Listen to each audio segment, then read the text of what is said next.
So I have a cleaner and I have a gardener, because weeding the garden is not something that I enjoy doing, but it needs doing. And that frees up my time to either invest more time in the business or take more time doing things that I love. And from a business point of view, it's the same. You know, if I invest in team to do certain tasks for me, it frees me up from being at the computer.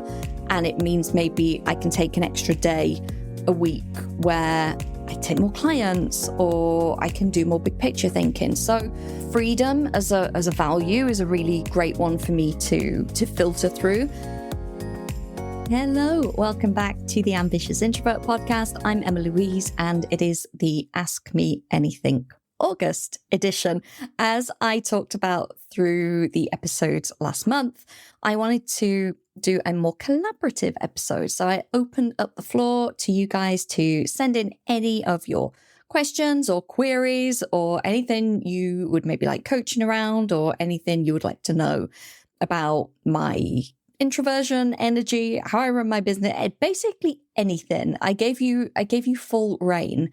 And in today's episode, I am going to be answering those questions that you submit. So if you were one of the people that sent them in, obviously you will stay anonymous, but thank you very, very much for the inspiration. It's always super helpful, because when you're creating content, especially in a podcast where, you know, it's not like a social media post where people can comment and give you immediate feedback and you can see how it's landed, or if people enjoy it, or, you know, if they want more of it. That can be really hard as a podcaster, because you don't often get that feedback. Most of the feedback I get is from my current clients, because they'll be like, I listened to the podcast this week and that was so relevant, or that was so great. But outside of that, there are literally hundreds and hundreds and hundreds of you listening to each episode, sometimes more. And I don't always know what you're thinking or what you want. So this has been a really great opportunity to take that into account. So thank you once again if you did submit, and thank you for being here and listening. Now, I am recording this on a very sunny Sunday afternoon, which is quite unusual for me. Although I do work on a Sunday quite a lot, simply because I live in a city and it tends to be quieter. And I quite like that. I do my tech detox on a Sunday, so mobile phone is off and I'm not on my iPad. So actually opening up the laptop, even though I'm on tech to work, I'm very, very focused. I know what I'm doing. So I quite enjoy it. But there are a couple of reasons I'm recording today, and there are a couple of reasons that it's actually quite funny. So one is it was super hot here in the UK last week. If you are UK based, you will know this. It was kind of up at 30 degrees, which is 80, like late 80s in Fahrenheit. And any of you that live in warmer parts of the States or the Middle East or Australia are probably going, Emma-Louise, that's not hot, so that's nothing. And that's fine, but we have no air conditioning. There's no air conditioning in my house. There's no air conditioning in coffee shops or anywhere that I could go and work. So my house just got like hotter and hotter and hotter throughout the week. It built up like a pressure cooker. I couldn't even go out of the house to work anywhere because everywhere else is hot. It's the only place I kept going to was the supermarket because they had air conditioning. Obviously, I can't work at the supermarket. So I found by the end of the week, I was really struggling because I wasn't sleeping well, which is something we'll come to later. And I just was not creative and not motivated. So the end of last week was kind of a write-off. And then I am actually working from a co-working space at the start of next week for a few days. So hence recording on a Sunday. I also thought it would be quieter. Like I said, I live in a city and it's quieter on a Sunday, and there's a lot of construction going on at the moment at the front of my house. And since I've sat down to record this episode, I've had 2 military helicopters go over the house, and the neighbor 2 doors away has started doing some kind of drilling or breaking up concrete or something. I don't know. So I'm very, very sorry if there is background noise. I was hoping this would be the quietest time to do it. But there you go. Best laid plans. Okay, so on with these amazing questions that have been sent in no particular order. So first question. How do you decide how much time to spend on things so you don't drain yourself? Okay, this is great. I was actually talking to a client about this week. I decide an arbitrary amount and I give it a go. When it comes to, because we are all individual, when it comes to our energy, when it comes to how much time we can effectively do something, whether it's, concentrating on our work, whether it's doing something for our business, whether it's working out even, we've all got different needs, we've all got different tolerances, and we've all got different limits that we will hit. And it will depend on so many other things. So maybe, on an ideal week, I would be able to spend 2 or 3 hours with podcast guests and having really great interviews. But maybe if it's a week where I've done some in-person work and I've done a lot of other things and it's hot and I've got no air conditioning, then maybe my tolerance would be lower than that and I wouldn't be able to do it. So my very kind of flexible answer here is I decide and I give it a go and I just track and I just see what works for me. So sometimes it might be that in a certain season, I've got more energy, like when it's light and it's summer, I might find that I've got more energy to do things. In winter, I don't. It might be that if I've just back from vacation and I'm feeling like super energized, again, I can do things for longer. And it might be that if I'm just before taking some time off and I've been really busy, that my tolerance is a little bit lower. The important thing is try it and see and track. Make note of it. See how you feel. See at what point you find yourself just, staring at the laptop going, oh, I'm not actually doing anything here. I'm just looking at the screen because emotionally, mentally, you've shut down. And have a look how long you've been doing it for and be like, right, well, that was 50 minutes. So maybe I'll try 35 minutes next time, see how I feel at the end of that. There's no one answer and it will change over time throughout seasons and also depending how adept you are at something. So for instance, when I first started my business, there are some things that would take me a long time to do, like writing content and things, because I wasn't used to it. It was a skill I was still learning and it was out of my comfort zone. And after years and years of doing it, I can now do it much faster. So all of that to say, your needs are unique. Make sure you track, make sure you take note, see how you feel while you're doing things, see when you hit the wall, see how you feel after them and adjust. And eventually you'll find the sweet spot that works for you. Okay, question 2. Can I just say I love this question and whoever sent it in would be a great coach if you're not already. They said, do you ever feel scared when taking big action? And if so, how do you get over it? And this is a really interesting question because it made me really go and reflect. I didn't have an instant answer, which is unusual. And I really had to go and be like, all right, do I feel scared? Like, what do I do? It really caused me to go inwards and reflect. So great question. And what I came up with is this. When I'm doing something new or taking some kind of big action that stretches me outside of my comfort zone, I feel a sensation in my body that I think many people would call fear and feel emotion of what we may call fear. And if I think back to 2018, 19, there are things that I considered big action then, such as posting my face on Instagram. That felt very big. Where I actually felt fear, I actually did physically feel fear.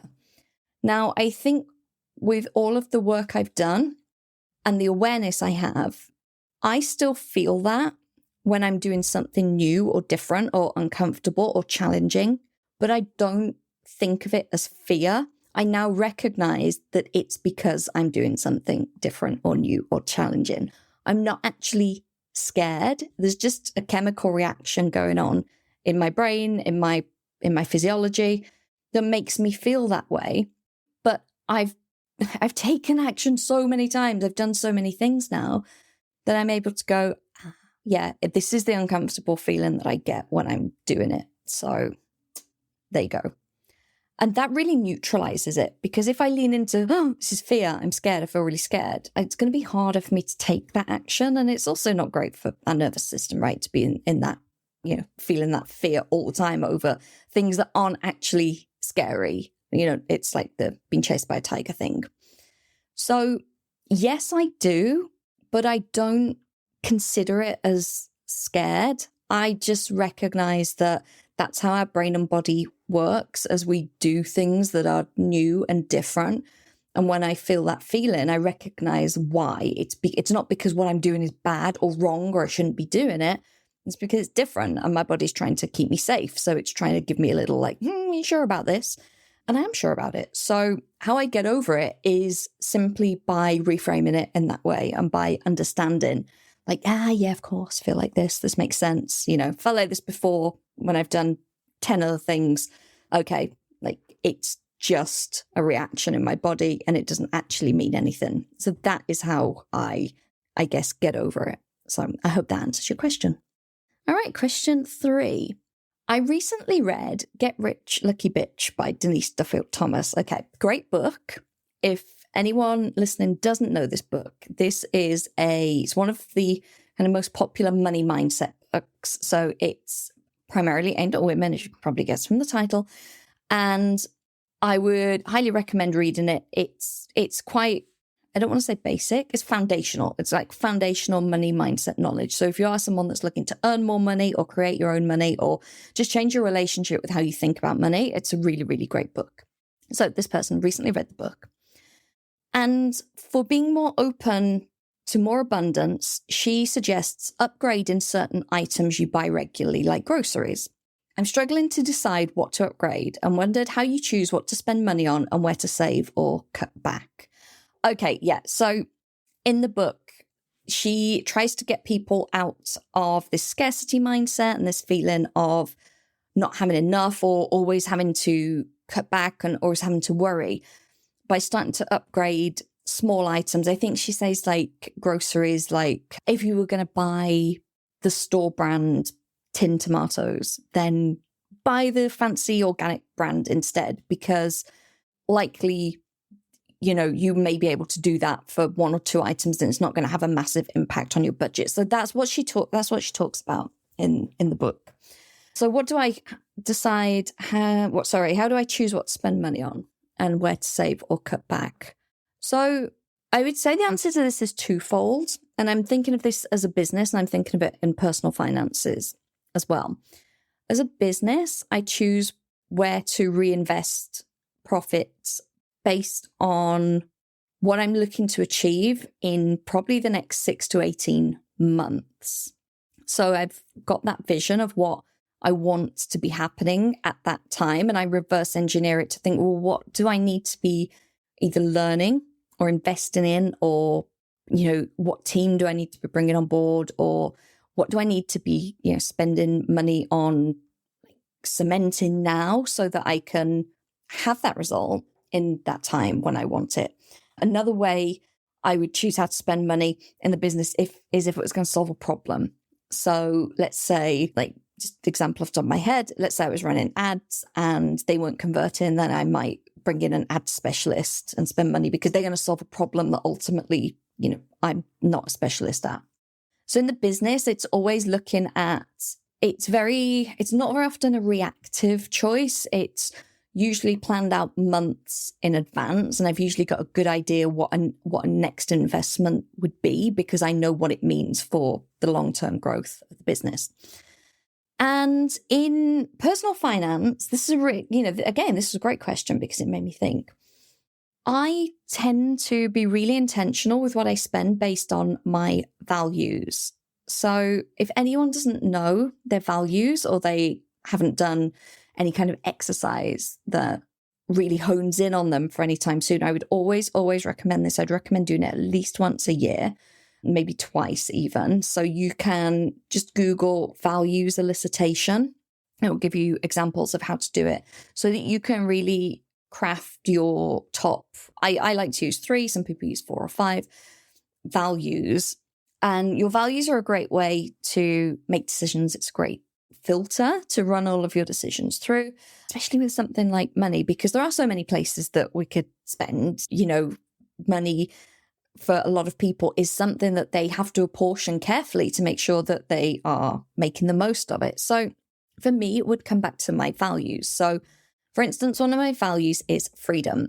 So I am much more likely to spend money on something that gives me an element of freedom than something that, let's just say, is flashy or trendy, like a latest trend. I'm not very trendy. So if there's a big trend and everyone's, I don't know, carrying a certain purse, or I don't know, like eating at a certain restaurant because it's new and trendy, I think that's not going to do it for me, because that's not in my values. And it may be in someone else's. It may be like novelty or, cutting edge might be their values. So they would be like, yes. But for me, freedom is always going to be a big one. So travel, I'll always spend money on travel. And from a business point of view as well, actually, I will spend money on things that free up my time to do more of the things that I want to do and less of the things that I'm either not very good at or don't enjoy doing. So I have a cleaner and I have a gardener, because weeding the garden is not something that I enjoy doing, but it needs doing. And that frees up my time to either invest more time in the business or take more time doing things that I love. And from a business point of view, it's the same. If I invest in team to do certain tasks for me, it frees me up from being at the computer. And it means maybe I can take an extra day a week where I take more clients, or I can do more big picture thinking. So freedom as a value is a really great one for me to filter through. Another way that I choose like how to spend my money is, I want to say experience or feeling, like something that's going to make me feel good. So again, a lot of my choices, I'm sure this isn't a surprise to anyone listening, are very internal based. So it's a lot less about how it looks on the outside and what people might think or any of that. So I'm much more likely to spend money on, say, real quality bed sheets or pajamas, or something that I'm going to feel good. I'm going to feel really comfortable, and it's going to have an added benefit of helping me sleep and giving me more energy. The same with food. I love food. If you listen to the episode with Sarah Elizabeth and I, you'll know I'm quite into supplementation and different things. So I will happily spend money on high quality food, organic food, supplements and things that are going to give me more energy and help me to perform at my best, more so than I would value spending it on, let's say, junk food, which I would probably, feel pretty bad about, because I know I'd feel bad after eating it. So that's another way that I could filter it. Like, is something going to make me feel good? What's the experience going to be of this item, or how am I going to feel after having this item? So like, would I spend money on a 2-hour massage? Yes, absolutely. That sounds like heaven. I could do that today, because I know it's going to help me over time to feel great. So essentially, with business, those finances are a little more pre-planned, and it's all about the focus and making sure that I'm investing in things that will get me closer to what I want to achieve. But in personal finance, I think running through your values, because maybe it's not the organic tomatoes that are going to, make you feel more abundant. Maybe you're just going to feel like that's a waste of, an extra 20 pence or whatever. And that's okay. But maybe there's something else in your life as you look through your values that aligns, that you're like, actually, that's really important to me, and I'm happy to spend a little bit more money on that. Okay, number 4, ironically, that they came in this order. I used to love your book recommendations in your weekly newsletter. What have you read lately and loved? Okay, so I'm not prepared here. So I'm actually going to go onto Amazon on the laptop while I'm doing this and tell you the last 2 books that I have read. So at the moment, I am reading Call Me By Your Name, which is fiction. And I haven't read fiction in a long, long time. And it's been a really nice break, actually. I do find that I sleep better if I read fiction before bed, because I can get into like, let's read a productivity or a business book before bed, which probably isn't the best thing. So I will link that one in the show notes for you. And the other book that I read that I'm just scrolling through to see if I can find, it's called 7.5 Lessons About the Brain. And it's by Lisa Feldman Barrett. And it came up as an Amazon recommendation based on other books that I'd read, and it looked quite interesting. And it was really interesting. So it's from a neuroscience point of view about the brain versus the mind, and some of the misconceptions that we have about the brain and about how it's structured, and how some of the beliefs we have around, say, the subconscious are actually wrong, or the monkey mind and these things that we all talk about in personal development quite often as if they're fact, how some of them, in fact, aren't fact.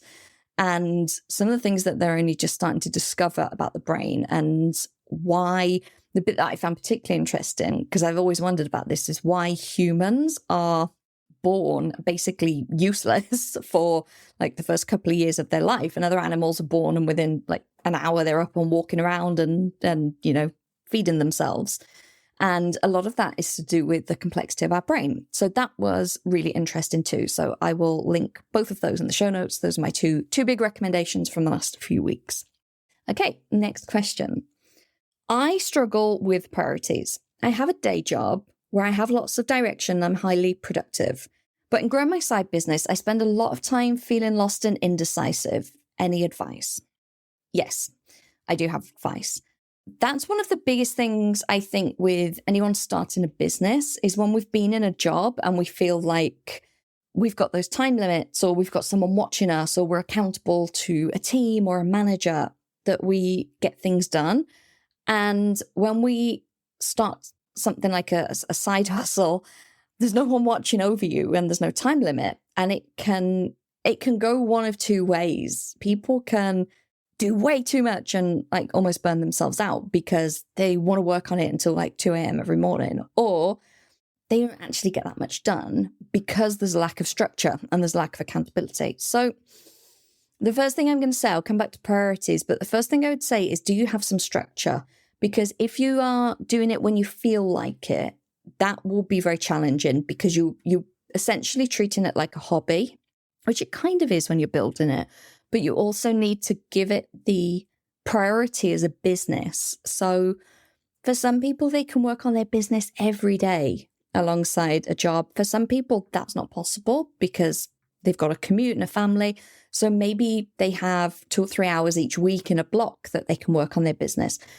Decide when you'll work on your business and commit to it and stick to it. That's the first thing that I'm going to say, because quite often when people say they feel lost and they're indecisive, and it's because they're waiting for the perfect time to be inspired and know what to do. And actually having scheduled, structured time where you're forcing yourself to sit down and get on with it is better, because it does make you more focused and it makes you choose your priorities more easily than, oh, I don't feel like it today, or like, oh, I feel like it, and then you don't know what you're doing.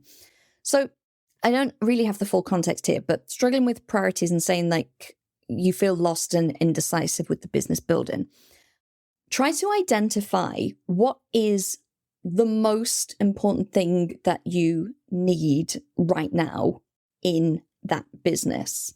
I don't know what stage this is at, whether it's just an idea, whether you are set up and making money.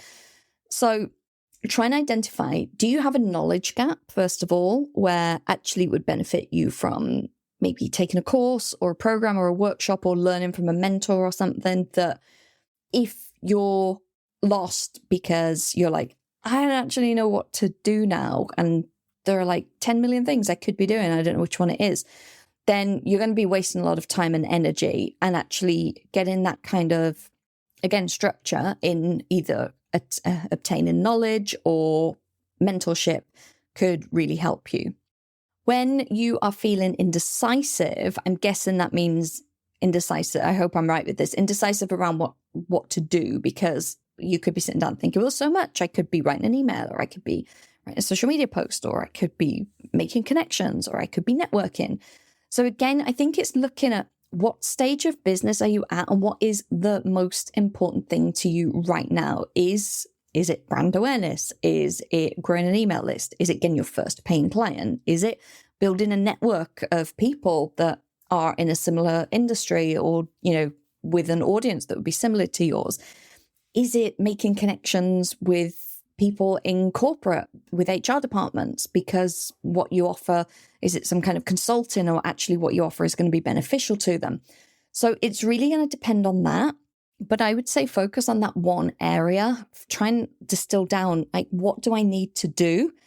The next step, not like step 34, or not what would I like to be doing in 5 years, but like now, what is the next thing that is going to really help to push this along? And then know the activities that are relevant to that. And as I said, that might be where some kind of course or mentorship or something comes in. But once you know the activities, they're going to push towards the thing that's going to give you the biggest lift. You know, every time you sit down, you know exactly what to focus on, and it takes that indecision away, which then, takes away that feeling of loss and feeling like you're wasting time.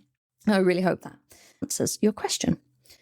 Okay, and to wrap up, this one made me laugh, and it made me laugh especially because the person put haha in brackets at the end. But it is a great question. You'll see why I've left it till the end. They said, what's one way that you own your energy? So clearly, if you've been listening for a while, you know that I ask all guests this question. So time to take my own medicine. I thought a lot about this as well. And as I was reading through the other questions and formulating answers, the thread kept coming back through. And I think the way that I own my energy is by prioritizing sleep. That is not a very sexy answer, and it's not anything that you can shortcut to. But sleep has been a massive part of my journey because I did shift work for so long. I did shifts for 23 years. And to be able to have regular sleep, I just didn't know that until I was in my 40s. I didn't know what regular sleep was. I knew getting up at 4 o'clock in the morning. I knew doing night shifts. I knew driving home from work at midnight.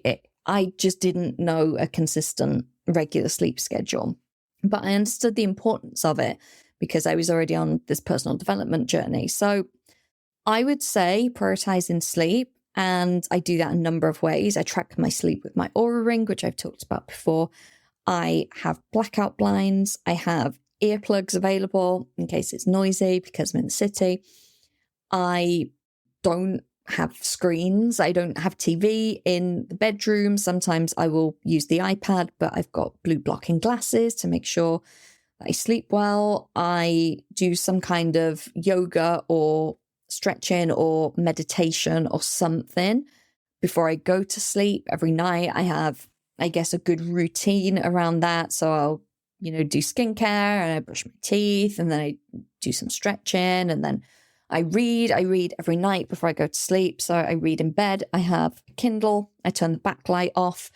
I have a red light reader. I'll try and find a link and pop it in the show notes. I don't even remember the company I got it from so long ago. It clips on my Kindle and it's red light, so I can have the rest of the room is pitch black, but I can still read my Kindle without having any blue light to disrupt my sleep. So I have that. And then when I get to a stage that I'm sleepy, I put meditation on the iPad next to me and lie down and go to sleep, usually while I'm doing the meditation.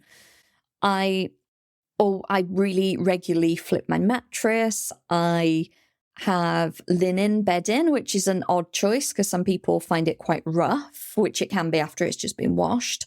But it wears in. It's really soft. It's really temperature regulating. So I want to make sure that I'm not overheating or getting too hot in the night. So I have, linen works really well for me. I have a temper pillow, the funny shaped one, because I've had numerous neck procedures and disc issues there. So when I think about it, I know that a lot of what I do, I take magnesium before bed as well. There's another thing. I know a lot of the practices that I have are towards having good sleep. And it's actually just a really normal part of my routine now, so much I don't really think about it until I've sat here to think about it. I just do it. So I would say if there are any ways at all that you can improve your sleep, whether it is getting a sleep mask to block the light out, whether it's going to bed 15 minutes earlier, whether it's doing some deep breathing or stretching before you go to bed, whether it's not having tech in the bedroom, whether it's having red light and orange light rather than bright white light so you feel relaxed. Whether it's sleeping alone, whether it's taking pets out of the bedroom, whether it's, getting a new mattress because it's creaky and one of the springs sticks in your back. Like whatever that may be, if you can do even one small thing, I think to start to improve your sleep quality, and even better if you can track it. So if you have any kind of wearable like the Oura Ring, Whoop, Fitbit, Apple Watch, even with phones, quite often you can get some kind of app where it will track an element of your sleep. I think it's one of the easiest ROIs because you may be spending a few extra minutes each day to prioritize it, but the quality of getting that deep and REM sleep, I know, well, like I said, last week it was hot and I didn't sleep well, and it's the thing that crushes me the most. I lose energy, I lose motivation, I really, really struggle. When I've had a good night's sleep, I feel like I could take over the world. It's like day and night. So that is one very long-winded way that I own my energy. Thank you for that question. Thank you to all 6 of you that sent questions in. I truly appreciate it. And as a listener, I hope that you have enjoyed having a bit of insight, and also maybe these have piqued your curiosity. Maybe you have your own questions. If so, always please email them hello@theambitiousintrovert.com. And whether I choose to incorporate them into other episodes as and when, or whether I save them up and do another episode like this, because it's always great to be able to collaborate and to be able to really answer the things that are on your mind. So thank you. I appreciate you. I appreciate you for listening, and I hope you have a fantastic rest of your August. Thank you for tuning into this week's episode. I hope that you're feeling expanded to what's possible for you, motivated to take action, and inspired about how you can start to own your energy. I share even more tools and resources on my Introverts Only email newsletter. By signing up, you not only get early access to the Ambitious Introvert products and services, but you also get brand new podcast episodes delivered straight to your inbox every Monday, meaning you'll never miss your weekly dose of introvert-friendly inspiration. Sign up now at theambitiousintrovert.com/newsletter or click the link in the show notes. See you next week.